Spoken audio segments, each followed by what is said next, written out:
Welcome to Boil the Frog Slowly, a radio program that goes where corporate media stops, where each week we ask the questions: are politics hazardous to your health? Are the decisions and incremental changes being made by government and industry creating health problems? What are they? Why don't you know about them? And most importantly, what can you do about it? Not only do we ask the questions, we furnish answers with unparalleled documentation, research, studies, and guests from around the globe with proof that unequivocally show that yes, politics are hazardous to your health, and you had better be informed before it's too late. Boil the Frog Slowly. A cute name? No. It's what's happening right now to you and me and the rest of the world as we placidly float in a slowly simmering pot of subtle changes. And those who hold the recipe to this agenda count on the fact that we won't notice the heat until we're sufficiently boiled, unable to resist. I'm Pat. And I'm Sebastian. And today we're stirring the pot. Thanks for joining us. Today, let's just focus on vaccinations. Our guest today is Al Whitney, who lives in Central Ohio. She has a diverse background which includes healthcare, environmentalism, and community viability. She was a medical professional for many years and is married to a retired physician. In 2009, Al founded For Ohioans, which is now called Parents Against Mandatory Vaccines, as a response to the bogus swine flu pandemic. Her research led her to discover that our so-called government is really a franchise network of corporate entities, all listed on Dun & Bradstreet. In 2010, after becoming aware of the massive amount of deception and corruption in our corporate political system, she started hosting the Anti-Corruption Society website. And we'll give you all of those sites later on. Then in 2011, Al founded People for Safe Technologies as a response to the growing threat of electromagnetic radiation exposure, another topic we speak about quite often. She lives within eyeshot of a cell phone tower that is located on the grounds of her community high school. So today, with the help from others, Al manages all three websites and is focused on educating people as to what our so-called government really is, versus what we've been told, and what we can do to empower ourselves in our current reality. So there's so much to find out from this busy gal. So welcome to the show, Al. Thank you. I'm just thrilled to be here. Well, we're thrilled to have you here. We would love to keep you for days and days because it seems like you've got so much information. But today, let's just focus on vaccinations. Great. All right. You sent me something extremely important and very organized and to the point. And this is what I want to share with our listeners today. You talk about 4 indisputable facts when it comes to vaccines. Well, let's dig into it. You called number 1. You say vaccines cause illness and injuries, and neither the public nor health practitioners have been told the truth by the CDC. But you say CDC Inc. Let's talk about that one.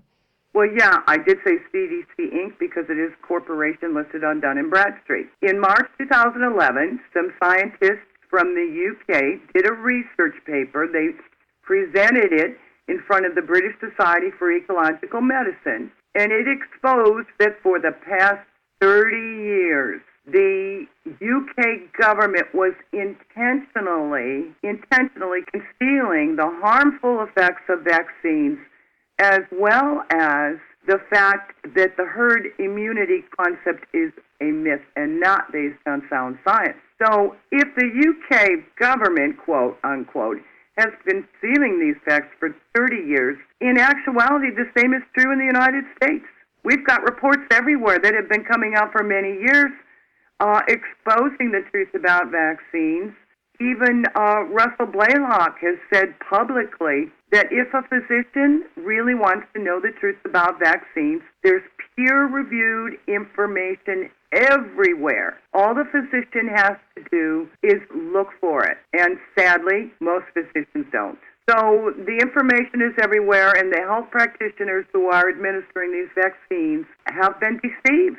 I mean, I'm not a physician, but I can easily go out and do this research. And I watched that Russell Blaylock video, and I've read so many documentation about this. And this is not even my job. This is not what I do for a living. So let's say we've got a physician, this is what they do for a living, a pediatrician, this is what they do. How is it that they don't know this information? And doesn't it isn't it negligence? Isn't it almost criminal not to do the research and wantonly vaccinate? Well, I think people have to understand about physicians. They have to have continuing medical education courses, so many hours per year, to maintain their license. So these courses have to be credentialed. They have to be a certain category or certain level. And those who decide what education courses are considered acceptable and what courses are not actually are in charge of what information these physicians get at these meetings.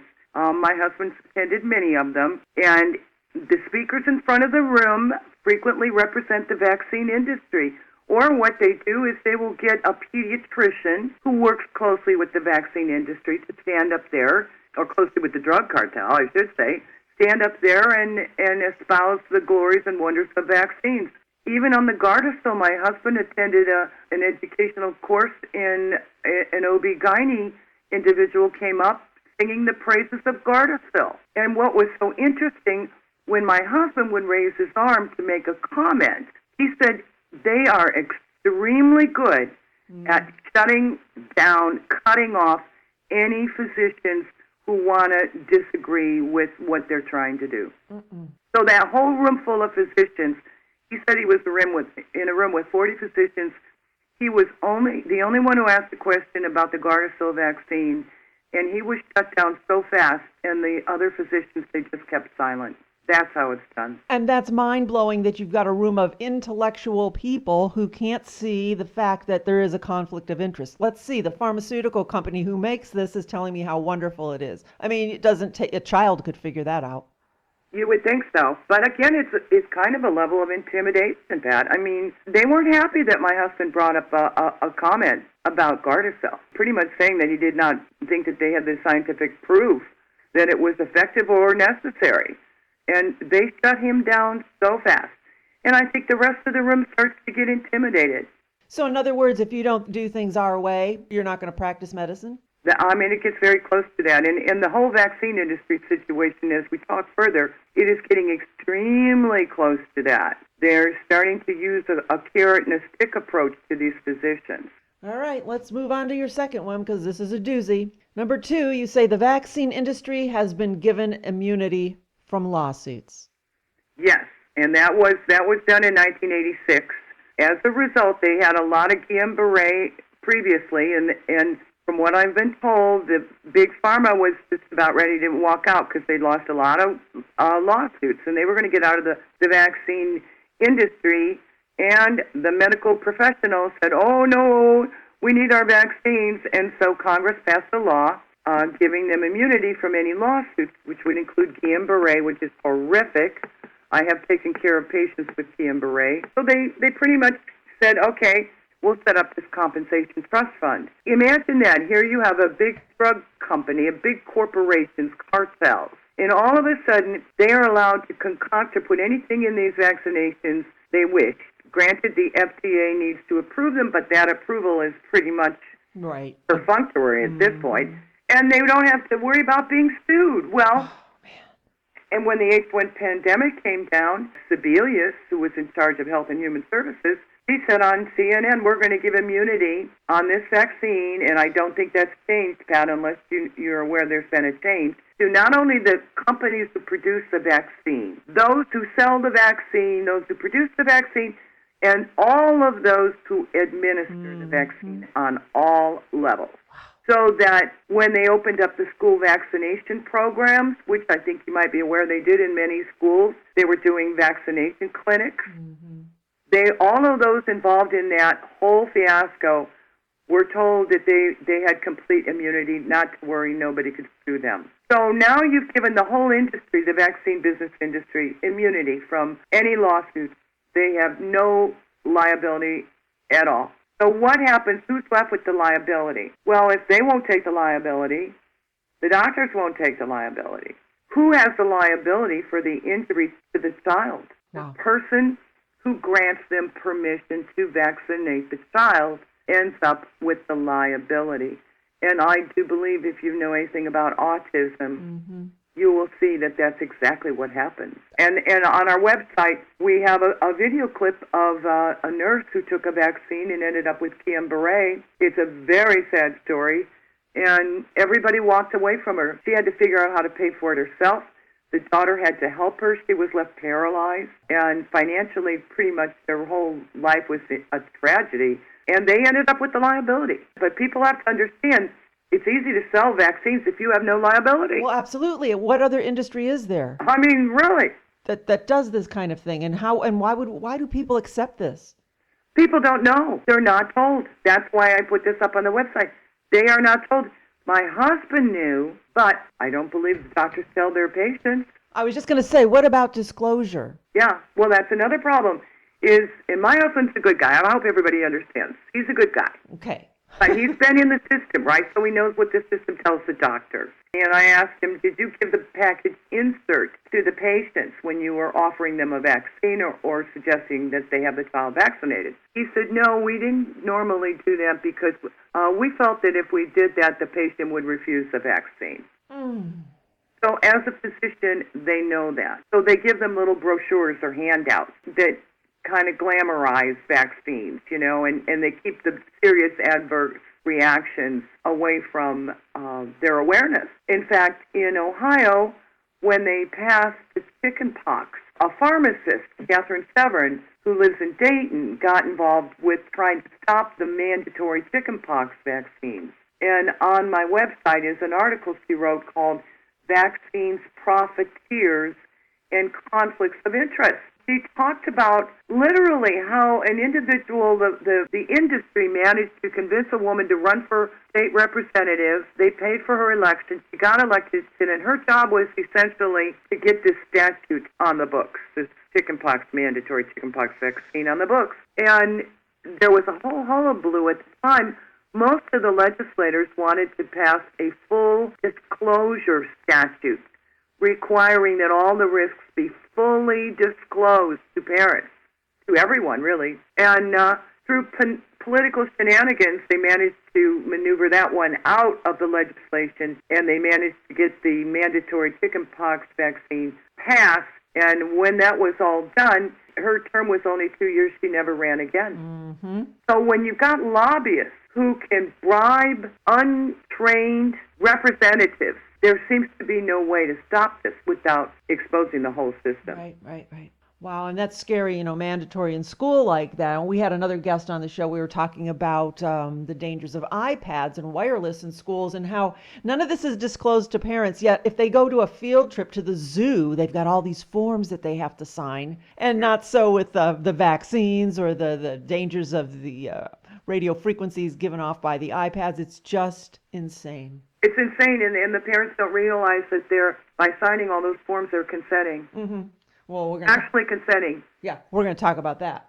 Yeah. All right, number 3, you say health agencies who promote vaccines are really private corporations doing business. That's correct.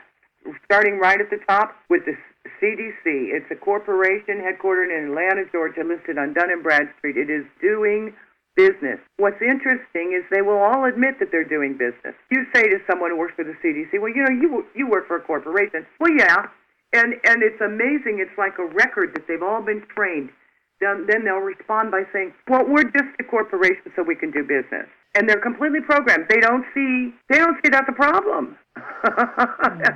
It's the most amazing thing. So when you expose them and say you're just a corporation doing business, they say, yeah, well, we have to be to do business. Mm-hmm.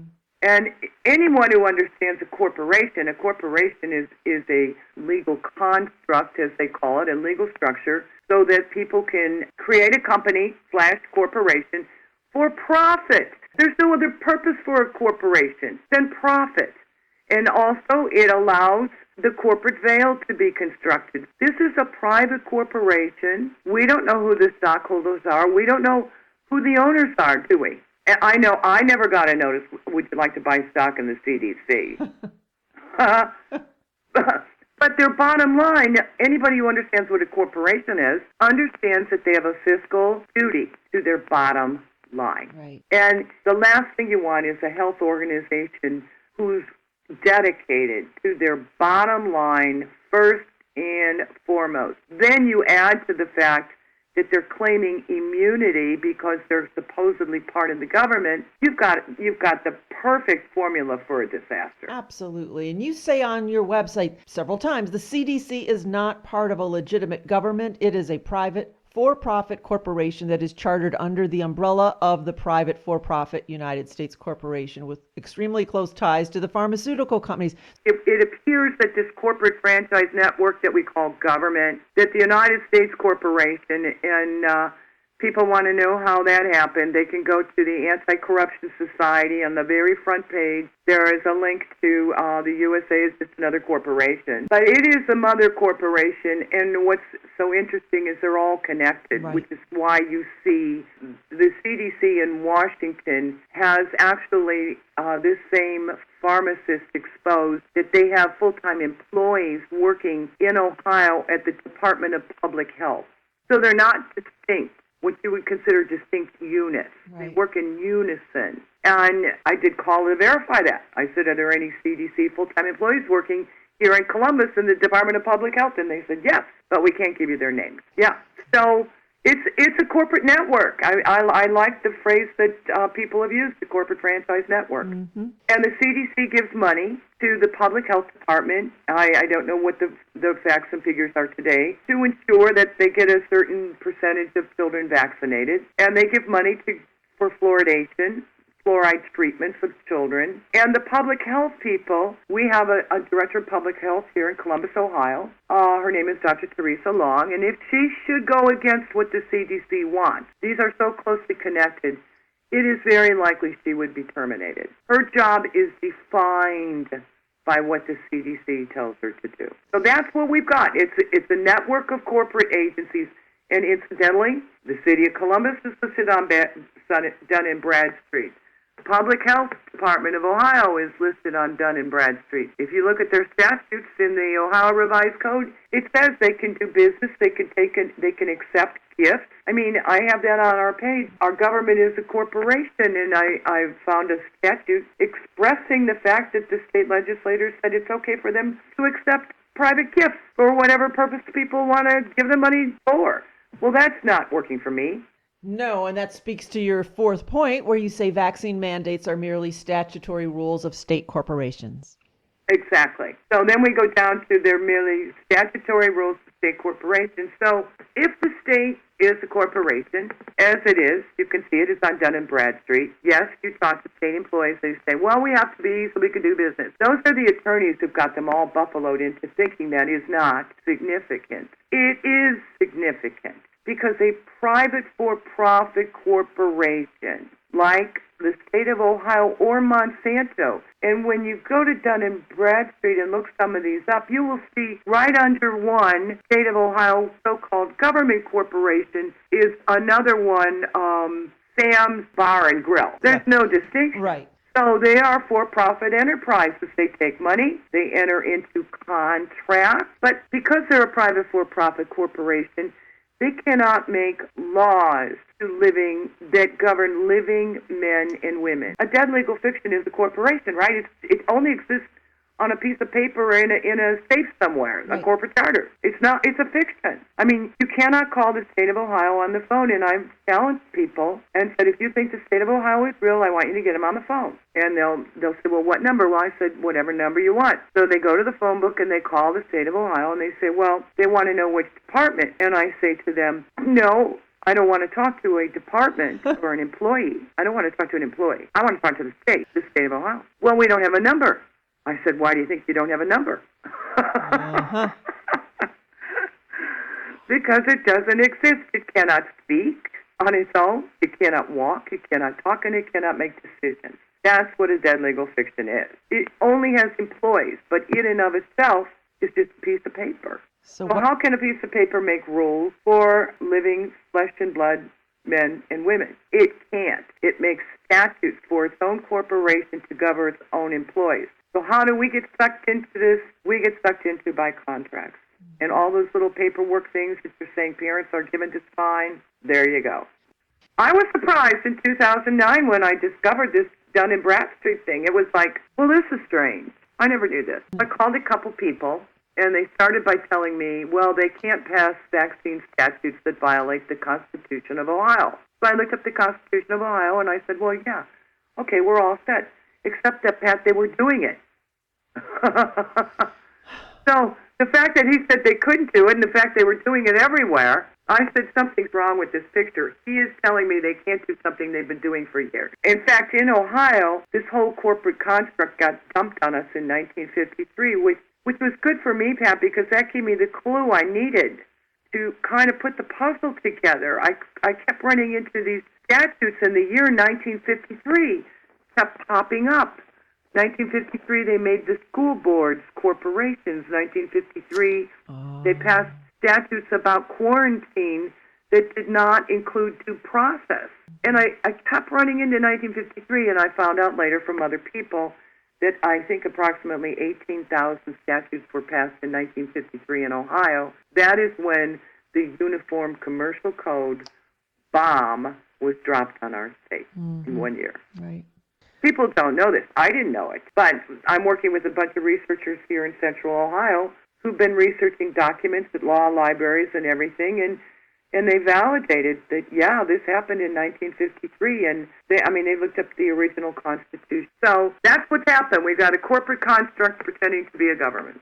Okay. So now we're on the other end of that contract, though, as individuals, and we're told, no, you have to have this vaccination. I'm wanting to let our listeners know there is such a thing as a refusal to vaccinate form? Yes, there is. Okay, and cool. Let's talk about that. Yeah, let's talk about that, because that is a form that they don't want to sign. It's a legal trap. Well, the date on the form is 2013. When my husband and I looked at it, we both agreed that pediatricians had no idea what this form was. So they used their name. A bunch of lawyers conjured up this form, and they told the pediatricians that this would be a good idea, and they probably just briefly looked at it, and they said, fine. And they started passing it out everywhere. It's showing up in pediatrics offices. It's showing up in doctors' offices. Any parent who refuses a vaccination for their child is given this form. And it says right at the top, refusal to vaccinate. This is a form they cannot sign. They must not, cannot. If we could get that word out, I would be so happy. Yeah. This form is a legal trap. A legal trap is what you're saying. It is a legal trap. Okay. It is worse than that. It is an adhesion contract. You are admitting that if you don't vaccinate your child, it's on this form, you are endangering your child's health and the health of others. Whoa. And yet you're still refusing to vaccinate your child. Wow. That's what, when you read the details, that's what the form says. And it's got witnesses. Anytime people see any form given to you that has a witness, understand there's no purpose for that witness other than that form could stand up in court. Right. That means that is a legal form designed to stand up in court. So people need to be so much more skeptical than they've been. On our website, we have the form. Someone in New York gave it to me. I was so happy. I was happy to get it, but I was so unhappy to read it. Wow. And when my husband read it, he said, I can't believe that this is outrageous. Because it does two things. One is it incriminates the parent. Absolutely. And the form is designed, at the top it says child's ID. It is designed to be tracked. Purpose of this form is not to sit idly in one file. It is designed to be tracked. So when it puts down the name of the doctor or the nurse, that name of the doctor or nurse, if it's a doctor of conscience, when the parent says, I'm not interested, and he said, fine, they're going to be able to now collect the names of all the doctors that they are going to call non-compliant. So this form, the physicians don't realize that it harms both the parent and the healthcare provider should he or she be completely reasonable and respectful of the parent's wishes. Well, now, if this healthcare provider is savvy enough to understand that he or she will be tracked as a non-compliant physician, do you think maybe then they'll just not have the parent sign that and just, kind of... I'm not so sure that they are savvy enough to understand that. Oh, my goodness. I'm sorry, but I'm not... We're trusting our health of our children to these people, and they're not savvy enough to understand that they're going to be... I can't even... I know it's hard to understand, but between the government and the insurance corporations, they have dumped paperwork on physicians like you wouldn't believe. Volumes, mountains of paperwork has been dumped on them. So that was done intentionally. So the physicians, just to get through their day, they absolutely don't read it all. They simply can't. In fact, I went to a Christmas party with a bunch of physicians this past December, and I was talking about some of this paperwork, et cetera, and I was talking about Medicare and all of these things. And one physician was there with his billing clerk, and I was just fascinated. I used to be a billing clerk. And she was telling me that they sign Medicare contracts, the doctors do. And when they sign a Medicare contract, that means they're obligated by all the rules and regulations of Medicare, okay? Mm-hmm. And she said, and should he decide that they are harmful, these rules and regulations, harmful to the patients, and he wants to extract himself from them, she said the contract tells him that he has to give them 2 years' notice that he's going to not renew the contract. Oh, my. Oh, my. So people have to understand that there is a paperwork prison that has been constructed. All right. So a parent, if they sign this vaccine refusal form, now they actually have a contract that says, I believe that these vaccines really do what they're supposed to do and they protect children, but I'm choosing not to do that. And so therefore, I might be viewed as a bad parent, negligent, and at some point in time, they may look at that parent and say, you know what, you shouldn't be in custody of this child anymore. That's a risk that they're taking. Not only that, if you read it, it also says that I understand that I may endanger the other children. Health of other people. So let's just say they start this campaign, which I'm very concerned they're going to start, this witch hunt against parents who are smart enough to protect their children from vaccines. You may find other parents, if a child gets mumps or measles, they're going to look around to see who didn't get vaccinated, and they've been so indoctrinated they may try to sue the parent who didn't vaccinate their kid. Absolutely. And then the child has this follow them for their entire life history. And who knows at some point in time when, whoever out there says, we got to get rid of these people who haven't been vaccinated. Now they've got a clear record of who has and who hasn't. That is why it's so important that we expose this as a bogus government. For the very reason you explained, they've got more power than they should have. They've taken power. They are controlling the medical profession. They're attempting to control, the electric companies and the food industry. And it's not a legitimate government. It is a corporate enterprise that is profiting from, sometimes they're profiting from the suffering of the people. Absolutely. And that was my next question to you. Other than profit, what is the end game here? All right. I think the end game is, and Russell Blaylock said it, and I totally concur with him because I've seen it roll out right in my face. The end game is they've got to reduce the population. They're bringing in automation and robotization. And I have noticed that, and Blaylock said it, and they can go and watch the YouTube that was made called The Dark Agenda of Depopulation. It's a YouTube, it's short. But Blaylock talks about that, and I have seen it here. Many of us are accustomed to the fact there's been a change in our grocery stores. Whereas there used to be 8 cashiers, there's now 5 cashiers and 3 automated machines. Those used to be employees. Let's not forget that. In one of our grocery stores, they changed the checkout lane so that the cashier has to bag each item. There's no place for the groceries to be at the end of the counter for a bagger. And when I asked her that, she said that's so they could get rid of baggers. Now, most people don't remember there was a time when you could get a carry-out for your groceries to your car. They fired those people, and they put in cart corrals. Now you go to fast food, and who cleans off the table? Those employees have been fired. So I went to Sears to pick up an item. I went to Will Call. There used to be a lovely desk called Will Call where there were several busy employees. They're gone. There's a machine. That's what's going on. They're replacing people with automation and robots. In fact, my husband told me that one of the local hospitals was using a robot to check people out on their discharge date. If they would accept a robot, they would be allowed to leave a day early. Oh, no. Oh, yes. So remember, robots don't have maternity leave. Robots don't get sick.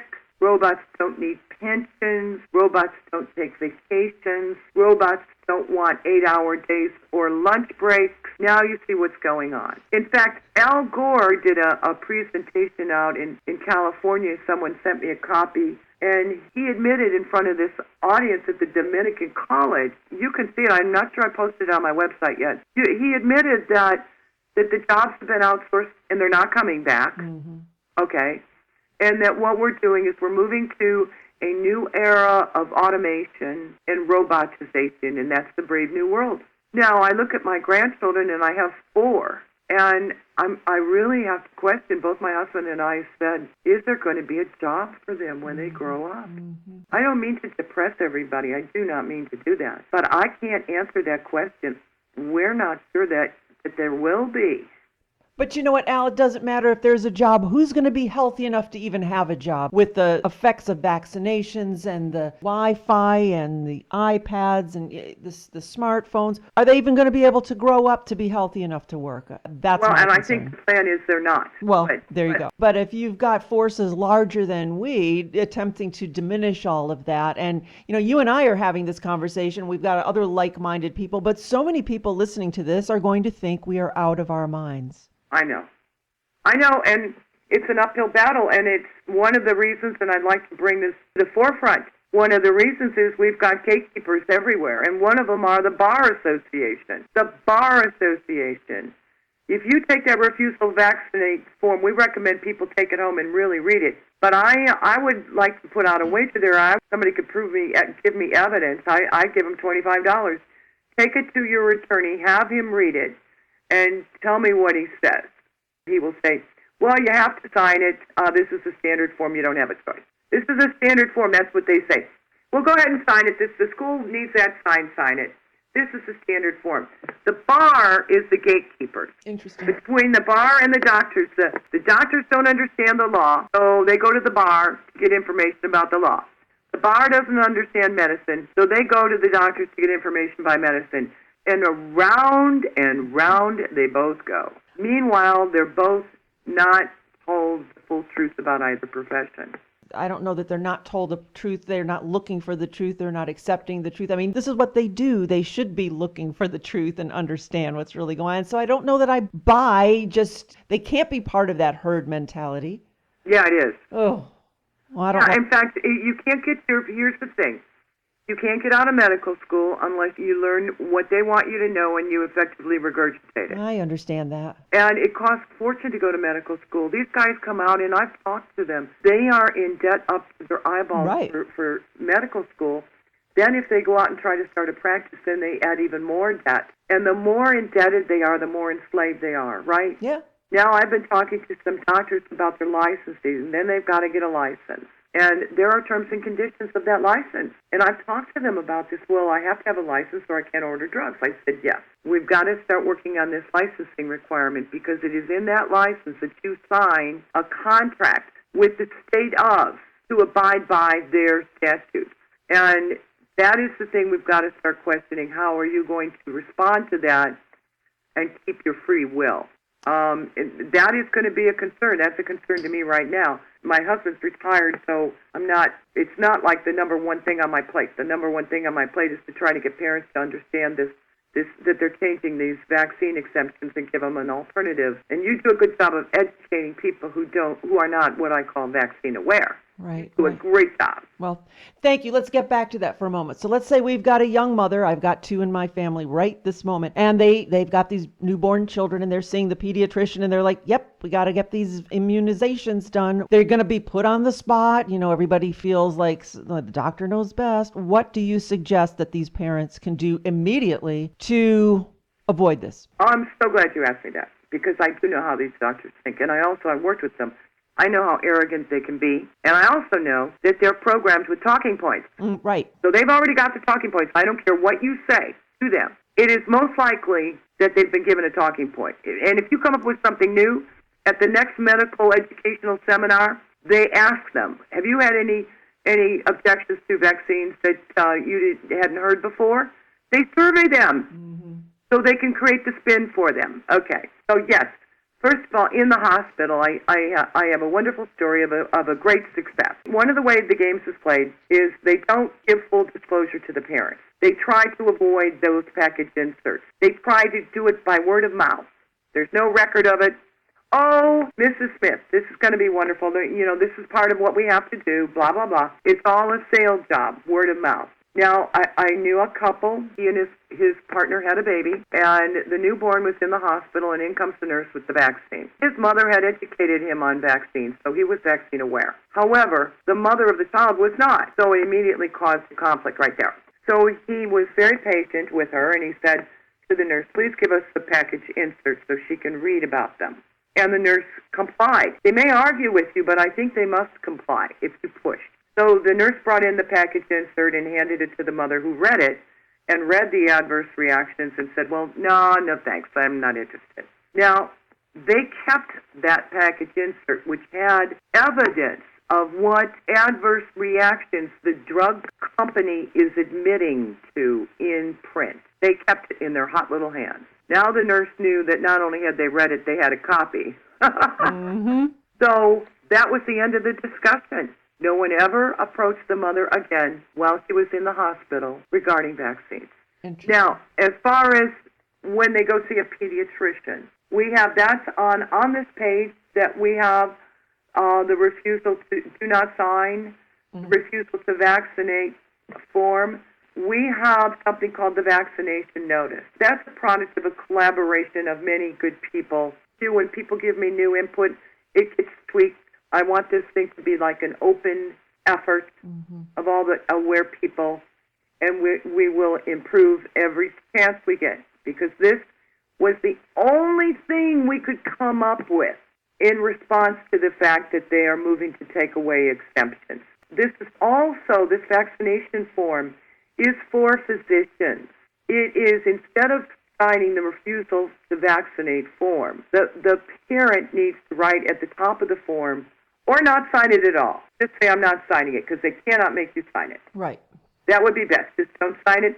But hand the physician your vaccination notice. And the concept of the vaccination notice is, it's really basically what you would call a legal notice in their corporate statutory world. Okay. They use legal notices all the time. I mean, everybody knows that. Right. You publish in the paper, there's a legal notice. So what it is essentially a legal notice putting down facts that are not commonly known by even the physicians. And so we put down some of the facts on this legal notice. As a parent, you want the doctor to know, it says down there, that you are aware that those manufacturing, ordering, and administering vaccines have been granted immunity. You want the doctor to know that you're aware of that. You know that, yes. Yeah, you're telling him, hey, sweetie. In other words, this is not going to be a fight with the doctor who thinks he knows more. This is not an argument that you're going to have with the doctor, because he has an attitude issue, and he's been armed with talking points, okay? So there's not going to be an argument. You're just going to fill this out, have it witnessed, and hand it to him and say, please put this in my file. This is a response to your request to vaccinate my child, and if it's in the file, then we won't be having this discussion every so many months. Thank you very much. Hugs and kisses. Yeah, conversation's over. Conversation's over. Okay. Don't engage yourself in a dispute. Right. He will come back with something like, where did you go to medical school? You don't want to have that conversation. He's been trained to defeat you and diminish you and make you feel like you're a moron. Don't even have the conversation, because I ran it past the little guy in the house. It's called a retired physician. And I said to him, okay, pretend you don't know me. Pretend you don't have any biases, either pro or con. Somebody just handed this to you. A nurse comes up and says, oh, doc, I got this. What would you do? And so he read it. And he said, I'll tell you what I would do. I would tell the nurse to put that in the chart and don't dare vaccinate that child. There you go. That's what I would do. There you go. Put it in the file and move on. Exactly. Did you read it? Yeah. Yeah. Exactly. That's exactly what it says. It identifies the players as corporations, right? Right. It identifies the fact that the doctor's getting reimbursements for the vaccines, which the patient isn't supposed to know. Right. And let's be clear about that. They are getting paid for that. They are. Okay. And you're not condemning him. Right. You're just saying, I'm aware. Yeah. And so you make him aware of all of this stuff, and you don't even have to argue over which science is good science or bad science. That's not what the form is designed to do. In it, we make a simple statement. I am aware of multiple scientific peer-reviewed papers that have exposed the dangers of many vaccines as well as the herd immunity myth of 1933. We even gave it a date. Okay. So we're just telling him, I'm knowledgeable. Here's my knowledge. Put it in your file. Now, he cannot argue that the CDC is a corporation, can he? He can't argue that there aren't peer-reviewed documents out there. He can't argue that he gets a reimbursement rate. He can't argue that the immunity has been given. They know it. So none of this is arguable. This is not an argument that you're going to have with him. You're going to put it in the file. You're going to witness it. The signature must be witnessed. That's the difference between handing him a memo. Right. Right. Okay. Excellent. And a legal document. All right. So this is on your site. May we link our site to your site so our folks can go to... Oh, absolutely. Okay. Excellent. Very, very, very important. This is crucial. And there's a bottom line I wanted to mention a little bit, Pat. Do we have time? Yes. Okay. People don't understand that on some of these institutions, they have established a carrot and stick system.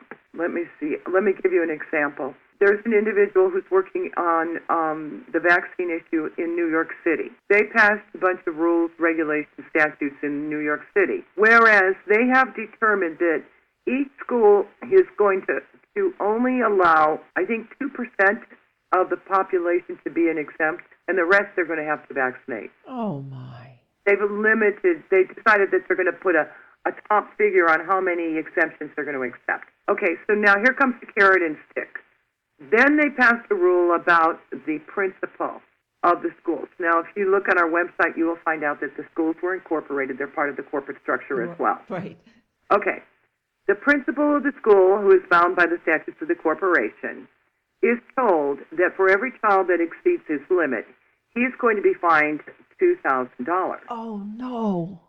Okay, now you've got a very serious, hardcore corporate carrot and stick system building, okay? And that's how they do it. That's how they do it with doctors a lot of the times. They reward them for doing good, doing what the system wants them to do, and they punish them for not doing good. They get paid less money, or you may be fined if you can't get the people to comply, all kinds of things. That's your hard power carrot and stick system that's been set up. So the interface takes place between the corporation and the men and women who are alive, you, me, and our kids and our family. It is the minion of the corporation whose job it is to get the living men and women to comply with the corporate rules, right? That's it. Just like the store. Go to a store. There's you and the cashier, and that cashier represents the whole corporation called that store. Okay, so that's the interface. That's where we've got to address the problem right now. For the time, the first step. Now, this principle is stuck between a rock and a hard spot because they want to punish him if he can't get his people to bludgeon the parents into operating. It's disgusting. But they're not giving him permission to put a gun to our head. Mm-hmm. So he's got to do it with words and threats. Okay? Bottom of this form, or he's going to be fined. So at the bottom of the form, we added this. This document can be used to protect those that admit physicians, nurses, or others, or are obligated to adhere to corporate statutes from any punitive statutory actions or penalties. Because it's signed by living men and women and it's a lawful notice, it is evidence that they have been told we will not comply, and there's nothing they could have said or done to stop it. Mm-hmm. Does that make sense? We're trying to break that connection, right, that interface. And if they're going to feel like they're always being punished, it's going to be that much more ugly when we do it. We still have to do it, but we're trying to educate them in the process, because this little piece of paper is going to go up the ladder. You know it will. Right. It will go right up the ladder, and it'll eventually end up on some lawyer's desk. And that lawyer's not going to like it. Wow, and they're putting this all onto the perceived person of authority, the doctor, the principal, and now who's going to argue with this person? That's what they're doing. And then frequently, the sad thing is they'll go to legal counsel. The school has legal counsel. Right. Now, the legal counsel will tell them what to do and what not to do, and maybe these people will listen to this recording, because I'd like to say something about that bar guy who's called legal counsel. Okay. He's going to advise you, but he's not going to put it in writing. Does everybody understand what that means? He's going to say it. Now, he may send a letter in writing, but generally they make sure that they're not held accountable either. So now you see how the people who are held accountable are not the people in the decision-making position. Mm-hmm. That's a problem with this whole corporate structure. Those who are being held accountable are not making the decisions. The parent is being held accountable for illness or injury that could harm their child, but the school wants to make the decision of whether or not the child gets vaccinated. Mm-hmm.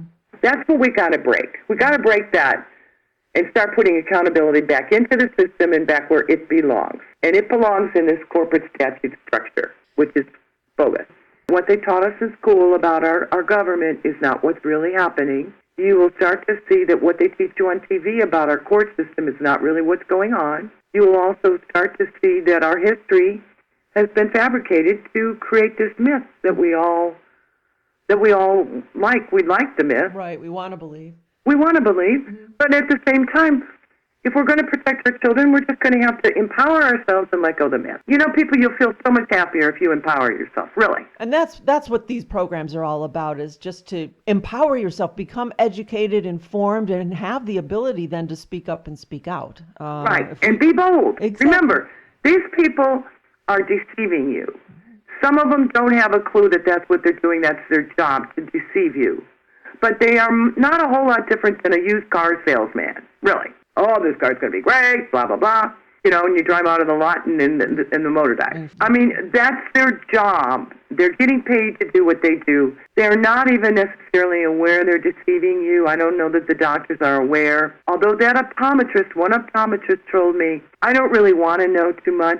And she admitted this. I don't want to know too much because then I'd have guilt pangs, and I don't want to feel that way. And see, I find that completely wrong. When I emailed you yesterday, I said, these doctors are either lying or they're stupid, and you came back and said, no. You know what? If this is your job, if this is what you are supposed to do, and if people's lives are dependent upon it, and you don't have enough whatever to really do the research and do the right thing, you're lying.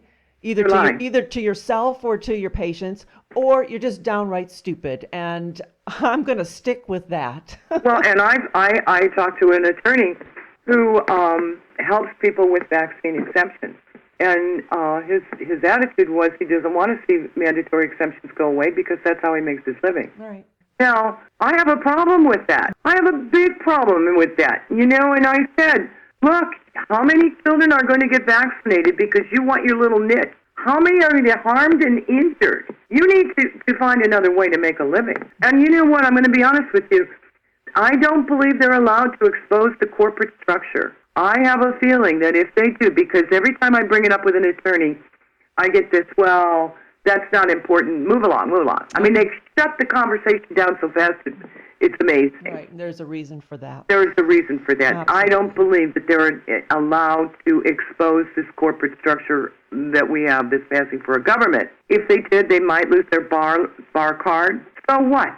Why don't they just give us advice? Like, why don't they do what I'm doing? Exactly. I was just going to say, so it's left for people like me and you to be out there and do that. So we're trying to fill in the blanks when they know what I'm doing. Right. They could do this if they would give up the bar card and come back down to planet Earth and help us fight this. Yeah, and be real. Yeah. Well, with that in mind, give us your website addresses so that our listeners can find out more about you and what you do. Okay. I have actually 3. There are 3 that I host, but a lot of people contribute to them, so they're not all mine. Oh, okay. One is Parents Against Mandatory Vaccines. The other, and same thing can be done, is People for Safe Technologies, which we haven't talked about, but that also is a big concern of mine. We're going to get there the next interview. Okay, because we got another notice for that one. All right. Okay, People for Safe Technologies. And the Anti-Corruption Society, where I probably put more about the government on that site than the other 2. I try to keep them up to date, but the Anti-Corruption Society was my response when I started talking to people, and I asked people everywhere. I asked them, do you feel like we're drowning in corruption? I am telling you, Pat, I didn't get one no. That's like common knowledge. They all know we're drowning in corruption. People know something's wrong, they just don't know what it is. And they know it's corrupt. Yeah. But they haven't a clue of what to do about it. So that's when I started the website, and if you go to the website and read what it's about, I decided the only thing I could think to do about all this corruption is a twofold approach, which is expose it and oppose it. You got it. And you're doing a great job at all of this. Let's plan to do some other interviews in the future about some of these other topics. That would be fabulous. I've enjoyed this. Oh, you've done a great job with all of your work with vaccines and just made it very, very understandable for us and for our listeners. And I so appreciate the opportunity to speak with you about it. Well, thank you. Thank you. I think it was great. I enjoyed it. Thank you.